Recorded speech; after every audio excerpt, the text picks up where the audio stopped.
வணக்கம். இந்திய நேரப்படி இரவு 8:30 மணி நிகழ்வுகள். முதலில் ஜெம் முதன்மை நிகழ்வுகளை காணலாம். ஜெர்மனியில் G7 நாடுகள் மாநாடு. உலக தலைவர்களுடன் கைகுலுக்கிய பிரதமர் மோடி. 5 புதிய தொழிற்பேட்டைகள் காணொலி காட்சி மூலம் திறந்து வைத்தார் முதலமைச்சர் மு.க.ஸ்டாலின்.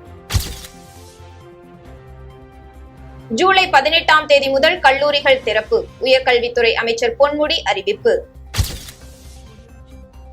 தமிழகத்தில் 11 மாவட்டங்களில் கனமழைக்கு வாய்ப்பு. சென்னை வானிலை ஆய்வு மையம் தகவல். இனி விரிவான நிகழ்வுகளை காணலாம். G7 நாடுகள் மாநாட்டில் பங்கேற்க ஜெர்மனி சென்ற பிரதமர் நரேந்திர மோடியை ஜெர்மனி பிரதமர் ஓலாப் ஸ்கால்ஸ் கைகுலுக்கி வரவேற்றார். America, England, Canada, Japan, France, Italy, Germany ஆகிய நாடுகள் G7 நாடுகள் என்று அழைக்கப்படுகின்றன. ஒவ்வொரு ஆண்டும் இந்த அமைப்பின் மாநாடு நடப்பது வழக்கம். இந்த ஆண்டுக்கான மாநாடு ஜெர்மனியின் எல்மாவ் நகரில் 2 நாட்கள் நடத்த திட்டமிடப்பட்டது. இதற்கிடையே நேற்று தொடங்கிய G7 மாநாட்டில் அமெரிக்க ஜனாதிபதி ஜோ பைடன் உள்ளிட்ட 7 நாடுகளின் தலைவர்களும் கலந்து கொண்டனர். இந்நிலையில் G7 நாடுகள் மாநாட்டில் பங்கேற்க ஜெர்மனி சென்ற பிரதமர் நரேந்திர மோடியை ஜெர்மனி பிரதமர் ஓலாப் ஸ்கால்ஸ் கைகுலுக்கி வரவேற்றார். மேலும் மாநாட்டில் பங்கேற்க வந்த அமெரிக்க அதிபர் ஜோ பைடன், கனடா பிரதமர் ஜஸ்டின் ட்ரூடோ மற்றும் பிரான்ஸ் அதிபர் மெக்ரான் ஆகியோரும் பிரதமர் மோடியுடன் கைகுலுக்கி மகிழ்ந்தனர். இதனை அடுத்து உலக தலைவர்கள் அனைவரும் ஒன்றாக சேர்ந்து புகைப்படம் எடுத்துக் கொண்டனர். திருவண்ணாமலை, சேலம் உட்பட 5 மாவட்டங்களில் உருவாக்கப்பட்டுள்ள புதிய தொழிற்பேட்டைகளை சென்னை தலைமை செயலகத்தில் இருந்து காணொலி காட்சி மூலம் முதலமைச்சர் மு.க.ஸ்டாலின் திறந்து வைத்தார். தமிழ்நாடு சிறு தொழில் வளர்ச்சி நிறுவனத்தின் மூலம் 170.24 கோடி மதிப்பில் செங்கல்பட்டு, திருவண்ணாமலை, சேலம், நாமக்கல் மற்றும் புதுக்கோட்டை ஆகிய மாவட்டங்களில் 5 புதிய தொழிற்பேட்டைகள் உருவாக்கப்பட்டுள்ளன. அதேபோல் தண்டரையில் உள்ள ஒருங்கிணைந்த தொழில்நுட்ப ஜவுளி பூங்காவில் 2.22 கோடி ரூபாய் செலவில் கட்டப்பட்டுள்ள பொது வசதி கட்டிடம் ஆகியவற்றை சென்னையின் தலைமைச் செயலகத்தில் இருந்து முதலமைச்சர் மு.க.ஸ்டாலின் காணொலி காட்சி மூலம் திறந்து வைத்து புதிய தொழிற்பேட்டைகளின் தொழில் முனைவோர்களுக்கு ஒதுக்கீட்டு ஆணைகளையும் வழங்கினார். நிகழ்ச்சியில் பொதுப்பணித்துறை அமைச்சர் ஈவா வேலு, குறு, சிறு மற்றும் நடுத்தர தொழில் நிறுவனங்கள் துறை அமைச்சர் தாமோ அன்பரசன், குறு, சிறு மற்றும் நடுத்தர தொழில் நிறுவனங்கள் துறை செயலாளர் அருண்ராய், தமிழ்நாடு சிறு தொழில் வளர்ச்சி நிறுவனத்தின் மேலாண்மை இயக்குனர் ஆனந்த் மற்றும் அரசு உயர் அலுவலர்கள் கலந்து கொண்டனர். தமிழகத்தில் அனைத்து கல்லூரிகளிலும் 2 மற்றும் 3ஆம் ஆண்டு வகுப்புகள் ஜூலை 18ஆம் தேதி முதல் தொடங்கப்படும் என அமைச்சர் பொன்முடி தெரிவித்துள்ளார். சென்னை தலைமைச் செயலகத்தில் உயர்கல்வித்துறை அமைச்சர் பொன்முடி செய்தியாளர்களை சந்தித்து பேசினார். அப்போது பேசிய அவர் 2ஆம் ஆண்டு, 3ஆம் ஆண்டு பொறியியல் மாணவர்களுக்கு ஜூலை 18ஆம் தேதி வகுப்புகள் தொடங்கப்படும் என்றும், CBSE தேர்வு முடிவுகள் வெளியான பிறகுதான் பொறியியல் 1ஆம் ஆண்டு வகுப்புகள் தொடங்கும் என தெரிவித்தார். பள்ளிகளில் தொழிற்படிப்பு படித்த மாணவர்கள் இந்த ஆண்டு முதல் அண்ணா பல்கலைக்கழகத்தில் சேரலாம் என்றும், மகளிர் கல்வியை ஊக்குவிக்கும் வகையில் 1000 ரூபாய் வழங்கும் திட்டத்தை அடுத்த மாதம் முதலமைச்சர் தொடங்கி வைப்பார் என்று அவர் கூறினார். அட்மிஷன் ஸ்டார்ட் ஆகும் போது தான் முதல்ல சொன்னோம், நாங்கள் அட்மிஷன்ஸ் CBSE ரிசல்ட் வந்த பிறகு தான் அட்மிஷன்ஸ் துவக்கப்படும் ஃபர்ஸ்ட் இயர் காலேஜஸுக்கு. செகண்ட் இயர், தேர்ட் இயர், இப்பொழுது கல்லூரிகள் துவக்கப்படுவது செகண்ட் இயர், தேர்ட் இயருக்கு என்பது நம்ம 18ஆம் தேதியிலிருந்து தமிழகத்தில் உள்ள ஜூலை 18 எல்லா கல்லூரிகளும், தனியார், அரசு கலைக்கல்லூரிகள் எல்லாம் செகண்ட் இயர், தேர்ட் இயர் பாடத்திற்கான கல்லூரிகள் துவக்கப்படும். இந்த முழு ஆண்டு தேர்வு விடுப்பு எல்லாம் லீவில் இருந்தாங்க இல்லையா, அது முடிந்து 18ஆம் தேதியிலிருந்து கல்லூரிகள் திறக்கப்படும். எல்லா கல்லூரிகளும் திறக்கப்படும். தமிழகத்தில் 11 மாவட்டங்களில் 29 மற்றும் 30ஆம் தேதிகளில் கனமழைக்கு வாய்ப்புள்ளதாக சென்னை வானிலை ஆய்வு மையம் தெரிவித்துள்ளது. தென்மேற்கு பருவமழை தொடங்கி இருந்தாலும் தமிழகத்தில் வளிமண்டல மேலடுக்கு மற்றும் கீழடுக்கு சுழற்சி காற்று வேக மாறுபாடு, வெப்பசலனம் காரணமாக இந்த மாதம் தொடக்கத்தில் இருந்து ஆங்காங்கே மழை பெய்து வருகிறது. அந்த வகையில் மேற்கு திசை காற்றின் வேக மாறுபாடு காரணமாக தமிழ்நாட்டில் நாளை முதல் 4 நாட்களுக்கு சில இடங்களில் லேசான மழையும், ஓரிரு இடங்களில் கனமழையும் பெய்ய வாய்ப்பு இருப்பதாக வானிலை ஆய்வு மையம் அறிவித்து இருக்கிறது. அதன்படி தமிழ்நாடு மற்றும் புதுச்சேரியில் ஓரிரு இடங்களில் நாளை லேசானது முதல் மிதமான மழை பெய்ய வாய்ப்பு உள்ளது. மேலும் 29, 30ஆம் தேதிகளில் தமிழ்நாடு, புதுச்சேரியில் சில இடங்களில் இடி மின்னலுடன் கூடிய லேசானது முதல் மிதமான மழையும், நீலகிரி, கோவை, திருப்பூர், தேனி, திண்டுக்கல், திருவண்ணாமலை உள்ளிட்ட 11 மாவட்டங்கள் மற்றும் புதுச்சேரியில் ஓரிரு இடங்களில் கனமழையும் பெய்யக்கூடும் என தெரிவித்துள்ளது. கொரோனா பரவலை கட்டுப்படுத்த தமிழக அரசு தீவிர நடவடிக்கை எடுக்க வேண்டும் என விஜயகாந்த் வலியுறுத்தியுள்ளார். கொரோனா பரவலை கட்டுப்படுத்த தமிழக அரசு தீவிர நடவடிக்கை எடுக்க வேண்டும் என்றும் கொரோனா வைரஸ் தடுப்பு நடவடிக்கை குறித்து மக்களுக்கு விழிப்புணர்வு ஏற்படுத்த வேண்டும் என்றும் தேமுதிக தலைவர் விஜயகாந்த் கூறியுள்ளார். இது தொடர்பாக விஜயகாந்த் வெளியிட்டுள்ள அறிக்கையில் கூறியிருப்பதாவது, தமிழகத்தில் கடந்த சில நாட்களாக கொரோனா தொற்றால் பாதிக்கப்படுவோரின் எண்ணிக்கை அதிகரித்து வருகிறது. குறிப்பாக சென்னை, காஞ்சிபுரம், திருவள்ளூர், செங்கல்பட்டு, கோவை உள்ளிட்ட பல்வேறு மாவட்டங்களில் கொரோனா பரவல் மீண்டும் வேகம் எடுத்துள்ளது. நாளுக்கு நாள் கொரோனா பரவல் அதிகரித்து வருவதால் பொதுமக்கள் முன்னெச்சரிக்கை நடவடிக்கைகளை மேற்கொள்ள வேண்டும் என்றும், முகக்கவசம் அணியாமல் பொதுமக்கள் யாரும் வெளியே செல்ல வேண்டாம் என கேட்டுக்கொண்டார். மேலும் கொரோனா வைரஸ் தடுப்பு நடவடிக்கை குறித்து மக்களுக்கு விழிப்புணர்வு ஏற்படுத்த வேண்டும் என அதில் தெரிவிக்கப்பட்டுள்ளது. சென்னை மெரினா கடற்கரையில் உள்ள புரட்சித் தலைவர் எம்ஜிஆர், புரட்சித் தலைவி அம்மா நினைவிடங்களை தமிழக அரசு முறையாக பராமரிக்கவில்லை என பொதுமக்கள் குற்றம் சாட்டியுள்ளனர். சென்னை மெரினா கடற்கரை பகுதியை பார்வையிட வருகை தரும் பெண்கள் மற்றும் பொதுமக்கள் அங்கு அமைந்துள்ள புரட்சித் தலைவர் எம்ஜிஆர் நினைவிடம் மற்றும் புரட்சித் தலைவி அம்மாவின் நினைவிடத்தை பார்வையிடுவது வழக்கம். நினைவிடத்தை பார்வையிட வருவோர் கழிவறை உள்ளிட்ட அடிப்படை வசதிகள் இன்றி தவித்து வருகின்றனர். புரட்சித் தலைவர் மற்றும் அம்மா நினைவிடத்தில் அமைக்கப்பட்டுள்ள செயற்கை குளம் பராமரிப்பு இன்றி பாசி பிடித்து துர்நாற்றம் வீசுகிறது. மேலும் அம்மா நினைவிடம் அருகே உள்ள அருங்காட்சியகம், அறிவுசார் நூலகம் ஆகியவை பொதுமக்கள் பயன்பாட்டிற்கு ஞாயிற்றுக்கிழமை மட்டும் திறக்கப்படுகிறது. பொதுமக்கள் பயன்பாட்டிற்கென திறக்கப்பட்ட கழிவறை கடந்த 1 ஆண்டுக்கும் மேலாக பூட்டப்பட்டு உள்ளதால் நினைவிடத்தை பார்வையிட வரும் பெண்கள் மற்றும் அங்கு பாதுகாப்பு பணியில் ஈடுபடும் பெண் காவலர்கள் பெரிதும் பாதிக்கப்பட்டுள்ளனர். கூடலூர் அருகே பள்ளியின் சமையலறை சுவரை உடைத்து உணவுப் பொருட்களை சாப்பிட்ட காட்டு யானையால் பரபரப்பு ஏற்பட்டது. நீலகிரி மாவட்டம் கூடலூர், மசினகுடி மற்றும் அதன் சுற்றுவட்டார கிராமப்புற பகுதிகள் முதுமலை புலிகள் காப்பகத்தின் கரையோரம் உள்ளது. காட்டு யானைகள் உள்ளிட்ட வனவிலங்குகள் முதுமலையில் வசித்து வருகின்ற நிலையில் அடிக்கடி ஊருக்குள் புகுந்து விடுகிறது. இந்த நிலையில் மசினகுடியில் இருந்து மாயாறு செல்லும் சாலையில் காட்டு யானை ஒன்று ஊருக்குள் புகுந்து அப்பகுதியில் உள்ள பள்ளிக்கூட வளாகத்துக்குள் நுழைந்தது. பின்னர் அங்கு இருந்த சமையலறை கட்டிட சுவரை காட்டு யானை உடைத்தது. அங்கு வைத்திருந்த உணவுப் பொருட்களை வெளியே எடுத்து சாப்பிட்டது. இந்த காட்சிகள் அப்பகுதியில் பொருத்தப்பட்டிருந்த கண்காணிப்பு கேமராக்களில் பதிவாகியது. இந்த காட்சிகள் தற்போது சமூக வலைதளங்களில் வைரலாக. சேலம் அருகே தகாத உறவுக்கு அழைத்த மாமனாரை கைது செய்ய கோரி இளம்பெண் தீக்குளிக்க முயற்சி செய்ததால் பரபரப்பு ஏற்பட்டது. சேலம் மாவட்டம் வாழப்பாடி அடுத்த வேப்பிலைப்பட்டி கிராமத்தைச் சேர்ந்தவர்கள் வெங்கடேசன், ரம்யா தம்பதி. இவர்களுக்கு 5 வயதில் ஒரு மகனும் 8 வயதில் ஒரு மகளும் உள்ளனர். லாரி ஓட்டுநரான வெங்கடேஸ்வரன் வேலைக்கு சென்று விட்ட நேரத்தில் அவரது தந்தை பச்சமுத்து என்பவர் ரம்யாவை தகாத உறவுக்கு அழைத்ததாக கூறப்படுகிறது. அதற்கு ரம்யா மாமியார் தனலட்சுமியும் உடந்தையாக இருந்ததாக சொல்லப்படுகிறது. இது குறித்து ரம்யா கடந்த 20ஆம் தேதி வாழப்பாடி அனைத்து மகளிர் காவல் நிலையத்தில் புகார் செய்துள்ளார்.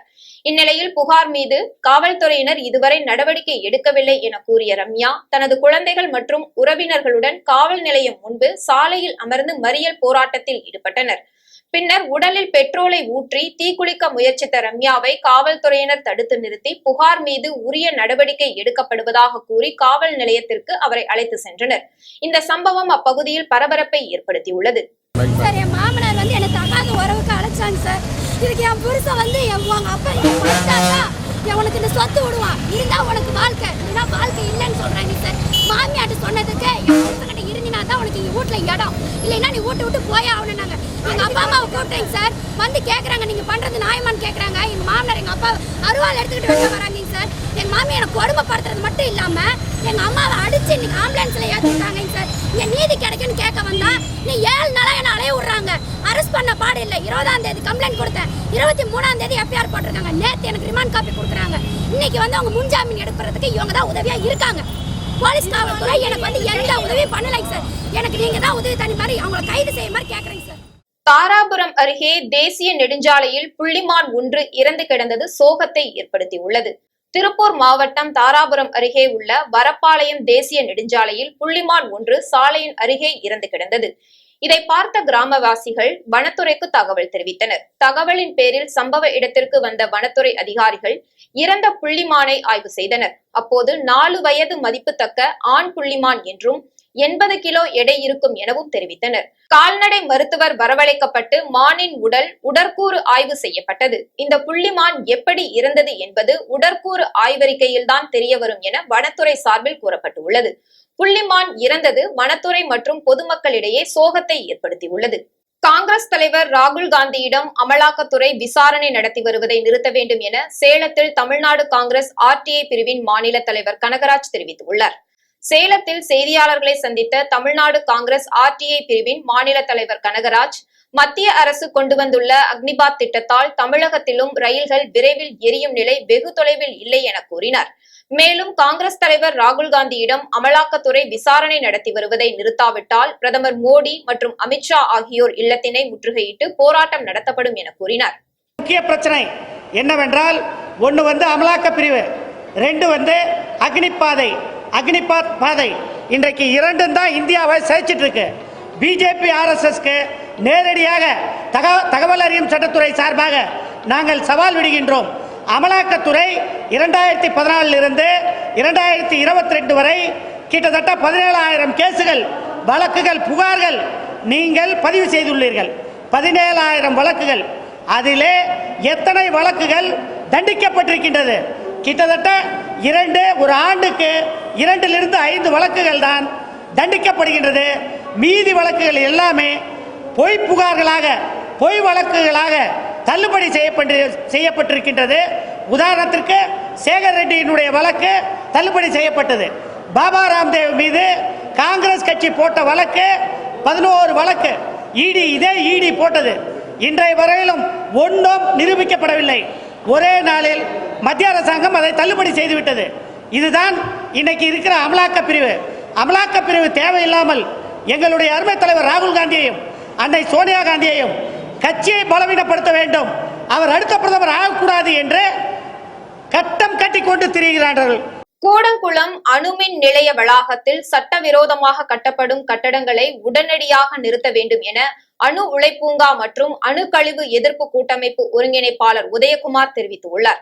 கூடன்குளம் அணுமின் நிலையத்தில் அணுக்கழிவு மையம், அணு உலை பூங்கா அமைப்பதற்கு எதிர்ப்பு தெரிவித்தும் இந்த பணிகளை உடனடியாக நிறுத்த வேண்டும் என அதன் ஒருங்கிணைப்பாளர் உதயகுமார் தலைமையில் மாவட்ட ஆட்சியரிடம் மனு அளிக்கப்பட்டது. பின்னர் செய்தியாளர்களை சந்தித்த உதயகுமார், கூடன்குளம் அணுமின் நிலையத்தில் அனுமதி இல்லாமல் சட்டவிரோதமாக பல கட்டிடங்கள் கட்டப்பட்டு வருவதாக கூறினார். 3, 4, 5 மற்றும் 6வது அணு உலைகளின் கட்டுமான வளாகத்தை ஒட்டி கடலுக்குள் சுமார் 1.5 கிலோமீட்டர் நீளத்திற்கு 2 தூண்டில் பாலம் அனுமதியின்றி அமைக்கப்பட்டுள்ளது என்றார். உடனடியாக இந்த பணிகளை நிறுத்த வேண்டும் என ஆட்சியரிடம் மனு அளிக்கப்பட்டுள்ளதாக தெரிவித்தார். கூடங்குளம் அணுமின் நிலைய எதிர்ப்பு போராட்டக்காரர்கள் மீது போடப்பட்ட 63 வழக்குகள் இன்றும் தள்ளுபடி செய்யாத நிலையில் உள்ளது என்ற அவர், அதனை உடனடியாக தமிழக அரசு தள்ளுபடி செய்ய வேண்டும் என வலியுறுத்தினர். தமிழ்நாடு மாசு கட்டுப்பாட்டு வாரியத்தின் அனுமதி இல்லாமல் கோஸ்டல் ரெகுலேஷன் ஜோன், கடற்கரை ஒழுங்காற்று மேலாண்மை அமைப்பினுடைய அனுமதி பெறாமல் இந்த அமைப்புகள் கட்டப்பட்டிருக்கின்றன. மாவட்ட அளவிலான அந்த அமைப்புக்கு தலைவர், மாவட்ட ஆட்சித்தலைவர் அவருடைய கவனத்திற்கு இது வந்ததா, தமிழ்நாடு மாசு கட்டுப்பாட்டு வாரியம் இதை கவனிக்கிறதா என்று எங்களுக்கு சந்தேகம் வருகிறது.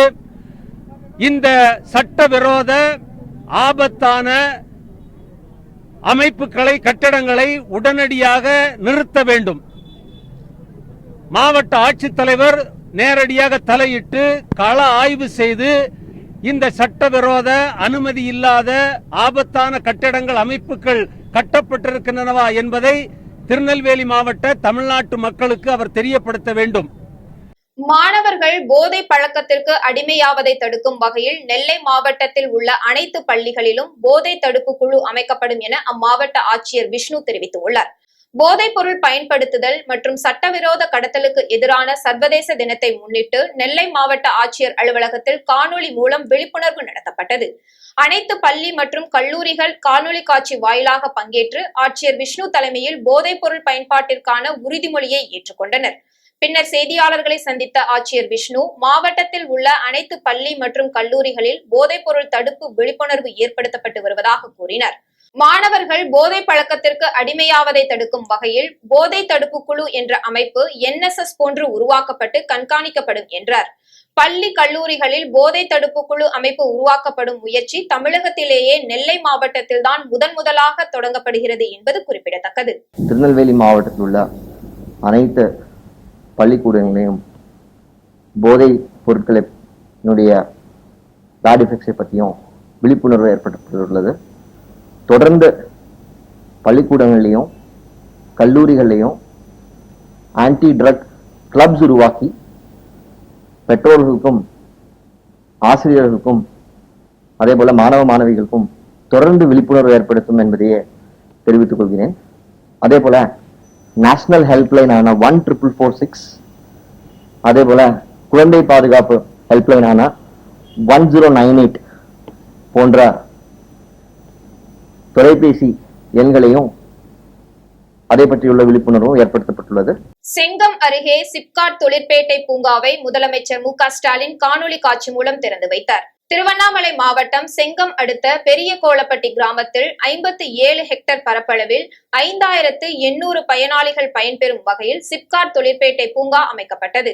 அதற்கு 11.38 கோடி ரூபாய் மதிப்பீட்டில் புதிய சாலை அமைத்து தெருவிளக்கு மற்றும் மழைநீர் வடிகால் வசதிகள் ஆகியவை செய்யப்பட்டுள்ளன. இந்த சிப்கோ தொழிற்பேட்டை பூங்காவை முதலமைச்சர் மு ஸ்டாலின் தலைமை செயலகத்தில் இருந்து காணொலி காட்சி வாயிலாக திறந்து வைத்தார்.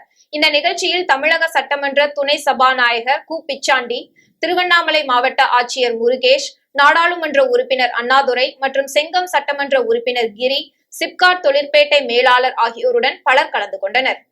காட்டுமன்னார் கோவிலில் செயல்படும் கலைமகள் மெட்ரிக் மேல்நிலைப்பள்ளி மாணவர்கள் அதிக மதிப்பெண்கள் பெற்று சாதனை படைத்துள்ளனர். கடலூர் மாவட்டம் காட்டுமன்னார் கோவிலில் கலைமகள் மெட்ரிக் மேல்நிலை பள்ளி அமைந்துள்ளது. இந்த பள்ளியில் பயின்ற 11ஆம் வகுப்பு மாணவி நிவேதா 575 மதிப்பெண்களும், நபிசா பேகம் என்ற மாணவி 548 மதிப்பெண்களும், மதிவதனி 546 மதிப்பெண்களும் எடுத்தனர். 12ஆம் வகுப்பில் விக்னேஷ் என்ற மாணவர் 585 மதிப்பெண்கள் பெற்று சாதனை படைத்துள்ளார். இந்த பள்ளியில் 32 மாணவர்கள் 500 மதிப்பெண்களுக்கு மேல் பெற்றுள்ளனர். வேதியியல் மற்றும் உயிரியல் பாடப்பிரிவுகளில் தலா 2 மாணவர்கள் 100க்கு 100 மதிப்பெண்கள் பெற்றுள்ளனர். அதிக மதிப்பெண்கள் பெற்ற மாணவர்களை பள்ளியின் தாளாளர் முத்துக்குமரன், செயலாளர் பரணிதரன் மற்றும் பெற்றோர் ஆசிரியர் சங்க தலைவர் கலியபெருமாள் ஆகியோர் மாணவர்களுக்கு பரிசுகள் வழங்கி பாராட்டினர். இலவசமாக மாஸ்க் அணிந்து கொள்ளுங்கள், இல்லை என்றால் 500 ரூபாய் அபராதம் கட்ட நேரிடும் என கூறி மாங்காட்டை சேர்ந்த இளைஞர்கள் நூதன முறையில் விழிப்புணர்வு ஏற்படுத்தினர். கொரோனா தொற்று மீண்டும் அதிகரித்துள்ள நிலையில் காஞ்சிபுரம், திருவள்ளூர், செங்கல்பட்டு உள்ளிட்ட பல்வேறு மாவட்டங்களில் முகக்கவசம் அணிவது கட்டாயப்படுத்தப்பட்டு உள்ளது. முகக்கவசம் அணியாமல் இருந்தால் அபராதம் விதிக்கப்படும் எனவும் தெரிவிக்கப்பட்டுள்ளது. மாங்காடு அடுத்த சிக்கராயபுரத்தை சேர்ந்த இளைஞர்கள் சிலர் தாமாக முன்வந்து முகக்கவசம் அணிவதன் அவசியத்தை எடுத்துரைத்து விழிப்புணர்வு ஏற்படுத்தினர். அப்போது இலவசமாக முகக்கவசத்தை அணிவித்து விடுவதுடன் காய்ச்சல் பரவாமல் இருக்க கபசுர குடிநீர் வழங்கினர். இதனை பொதுமக்கள் ஆர்வமுடன் வாங்கி சென்றனர். இளைஞர்களின் செயல் அப்பகுதியில் பாராட்டை பெற்றுள்ளது. கொசு புழு ஒழிப்பு பணியாளர்கள் மற்றும் டெங்கு மஸ்தூர் பணியாளர்கள் ஆகியோர் தினக்கூலியை உயர்த்தி வழங்க கோரி கள்ளக்குறிச்சி மாவட்ட ஆட்சியரிடம் மனு அளித்தனர். கள்ளக்குறிச்சி மாவட்ட ஆட்சியர் அலுவலகத்தில் கொசு புழு ஒழிப்பு பணியாளர்கள் மற்றும் டெங்கு மஸ்தார் பணியாளர்கள் மனு அளித்தனர். அதில் பொது சுகாதாரத்துறையில் பணிபுரியும் கொசு புழு ஒழிப்பு பணியாளர்களுக்கு தினக்கூலியை உயர்த்தி வழங்க வேண்டும், சிறப்பு ஊக்கத்தொகை வழங்க வேண்டும் உள்ளிட்ட பல்வேறு கோரிக்கைகளை முன்வைத்தனர். விழுப்புரம் மாவட்டத்தில் தினக்கூலி ஊதியமாக 400 ரூபாய் வழங்கி வரும் நிலையில் தங்களுக்கும் ஊதியத்தை உயர்த்தி வழங்க வேண்டும் என வலியுறுத்தியுள்ளனர். மேலும் வாழ்வாதாரத்தை மேம்படுத்த உடனடியாக நடவடிக்கை எடுக்க வேண்டும் என அந்த மனுவில் குறிப்பிட்டுள்ளனர். விவசாயிகளுக்கு பயிர் காப்பீட்டு இழப்பீடு தொகை வழங்க கோரி தென்காசி மாவட்ட ஆட்சியர் கோபால சுந்தரராஜிடம் விவசாயிகள் மனு அளித்தனர். தென்காசி மாவட்டம் திருவேங்கட வட்டம் மருதங்கிணறு கிராம விவசாயிகள் மாவட்ட ஆட்சியரிடம் மனு அளித்தனர். அதில் கடந்த 4 ஆண்டுகளுக்கான பயிர் காப்பீட்டு இழப்பீடு தொகை வழங்காமல் விவசாயிகளை வேதனைக்கு ஆளாக்கி உள்ளதாக தெரிவிக்கப்பட்டுள்ளது. ஆட்சியர் உத்தரவின் பேரில் மாவட்ட வேளாண்மை துறை தலைமை அலுவலர் தலைமையில் மேலநீதி நல்லூர் வேளாண்மை துறை அலுவலகத்தில் விசாரணை நடைபெற்றது. அப்போது விவசாயிகளின் கோரிக்கையை ஏற்று 4 ஆண்டுகளாக வழங்கப்படாத பயிர் காப்பீடு இழப்பீடு தொகையை விவசாயிகளுக்கு கிடைப்பதற்கு நடவடிக்கை எடுப்பதாக கூறினார். ஆனால் இதுவரை எந்தவிதமான நடவடிக்கையும் மேற்கொள்ளவில்லை என விவசாயிகள் வருத்தம் தெரிவித்தனர். மனுவுக்கு இன்னும் ஒரு வாரத்தில் நாங்கள் கம்பெனிக்கு எழுதி கேட்டு உங்களுக்கு பதில் சொல்லுவோம். நாங்கள் பதில் இல்லை, எங்களுக்கு 10 நாளையில பணத்தை உங்களுக்கு வழங்கப்படும் சொன்னாப்புல 2020க்குள்ளது உங்களுக்கு 10 நாளில் கொடுத்துருவோம்.